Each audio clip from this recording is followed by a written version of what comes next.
It's been a couple of days since Manchester City played against Wolves, and for me, I'm still shocked with what I saw in terms of the City signings.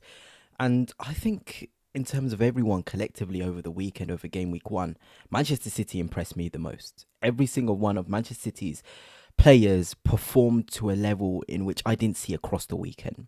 And that includes Liverpool, who I had as my title favourites at the start of the season. And that, of course, includes Arsenal, who were quite disappointing against Manchester United. But, I don't want to draw too many conclusions from these games. But it did show that Manchester City are going to be there this season. I think I saw a lot of people writing off City, saying Arsenal and Liverpool are nailed on for first and second. Manchester City haven't got the sort of players that Manchester City haven't got the experience that they had. At the end of the day, this is Pep Guardiola's Manchester City. You can never write off Pep Guardiola's Manchester City. And there were certain things I saw from the Manchester City game which are sort of indications of Pep Linder's impact. And I'll get on to the new signings in a minute, as they were key indicators as well of the way Manchester City want to approach this season. But everything was quicker, everything was snappier, the press was a bit more intense. Yes, Manchester City did give away many transitions, I feel like. It's not perfect yet, they're not completely containing the transitions. Wolves probably could have done a bit better on the break. But compared to the City of last season, we are seeing a more structured way of getting into a sort of shape when you give the ball away. And that's where this Premier League title is going to be won. I look at Manchester City and I feel like you've got the best attack in the Premier League. Even Liverpool right now, the current Liverpool, they don't match Manchester City in terms of how good their attack is. Arsenal, they've got the best defense. In terms of attack, they're nowhere near Manchester City and Liverpool. So for me, if City get their defensive structure right, because I feel as though they've got the good profiles in there. I think John Stones was so good against Wolves. And I watched a compilation of his key moments, him on the ball, every single thing he did in the game. And I just thought, this is a guy who's making Manchester City tick in the build-up.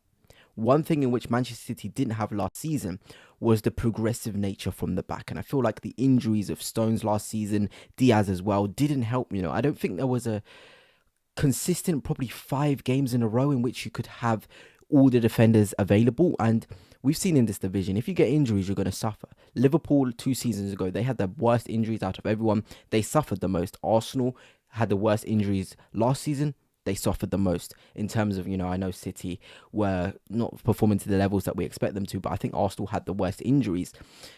So if you can keep everyone fit, your best players fit, you're going to do really well in this Premier League. And I talk about Pep Lijnders and his way again. The way that Pep Lijnders wants to play in this intensive pressing structure will suit increasing those fitness levels of certain City players. Players like John Stones will probably be able to match the intensity in training to the games.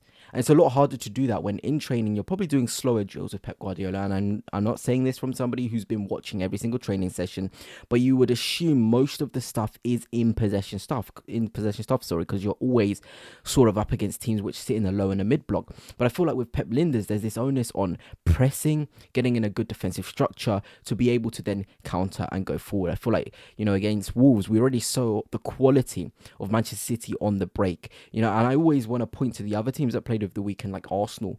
Look at how many transitions they wasted. The one which Manchester City have with Reinders, that's an incredible goal. Oscar Bob picking it up, he did a little ball roll if I'm not mistaken, and he found it into Reinders. And I'll laugh here because I said in my previous City video, nice play from the kid Reinders. And I do recognize that Reinders is not a kid. He is 27 years of age, and my bad for that. But the way he was playing was almost like a kid in the playground. He was so fluid. I'm even hitting the mic here. He was just so confident. And I kind of look back at the debut again. I just think, you are insane. Left foot, right foot, in possession. It's composed. And that's what Manchester City need going into next season. They need players who can come in, like Reinders did there, like Cherky did off the bench, and feel like they belong and can perform. Genuinely, and that's the feeling I got from Reinders across the whole game, in and out of possession. He was suiting the way that Lijnders wants to play. He's a fast player in terms of he knows how to quicken the tempo, then release a pass. I think that pre-assist for Rico Lewis running into that channel, then the ball across to Haaland, is indicative of Reinders as a player. And I really love players who want to speed up the game and play faster, because I feel as though in football currently there's a lot of robotic play, and I don't like robotic play. And I feel like a team like Manchester City, the way they're playing quicker than what we have seen, probably more so with the Sane era of Manchester City under Pep, is what the Premier League needs. You need your best teams playing faster, trying to break these teams down quicker because it means more goals. And then those teams need to come out the shell and attack. And then we're going to see more goals. Look, Wolves had no choice after going 2-0 down to attack the game. Manchester City could then go on the counter attack and score in transition, and we saw that. That is what I absolutely love to see. More of these teams like Manchester City, like Arsenal, like Liverpool, breaking these teams down quicker, so we actually have something to watch. I mean, what are we here for? We want to see good football, and I feel like that weekend. Across the board, we saw good football, and I want to talk about Turkey in a bit more depth. I've talked about Stones, I've talked about obviously Reinders. I thought Nico Gonzalez was really good, and I talked about him in more depth in the video analysis I did of the game. But I feel like Cherki plays like he's enjoying football. I mean, how important is that now? It's almost become so basic that we've sort of got rid of the importance of that. Having a footballer who's enjoying what they're doing is only going to be a positive thing. You want every single one of the players in your team in attacking positions, in defensive positions, just enjoying themselves. And I already saw that celebration from Cherki. That's beautiful. The tapping of the badge. That's exactly what Manchester City fans want to be seeing. They want to see that love, that desire to play for Manchester City. Because let's be real, De Bruyne is brilliant. Bernardo Silva's brilliant. Gundogan's brilliant. But yes, of course, they'll have the hunger. But just there's something about having fresh hunger. Having players coming in like your Cherkis, like your Reinders, like your Ait Nuri, who I want to talk about as well. Coming in with a fresh hunger because they haven't won anything to the levels of those guys. They'll be able to push those ones that know how to winning to want to win even more. And we don't really talk about this enough in football. This desire to keep pushing others to the max, to the limit. It's how you're going to keep on winning titles, to be honest. And I think Manchester City are feeling fresh. You're looking at players like Marmoush, who have come in January. He didn't win anything. He wants to win stuff. You're looking also at players like Jeremy Doku. If I'm not mistaken, he actually won one title, so my bad on that one.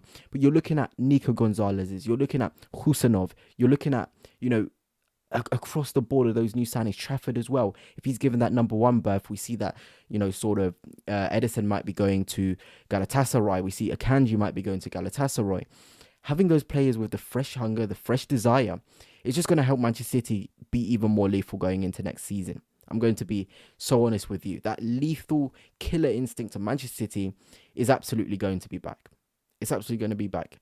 If Manchester City are having all these players being as hungry as they are, being as impactful as they are on the pitch, it can only mean bad things for the Premier League. And as an Arsenal fan, as a rival fan, as somebody who just want to see their team win the Premier League title, I don't like it whatsoever. I genuinely don't like it whatsoever. But anyway, City fans, I'm loving the support you're giving me.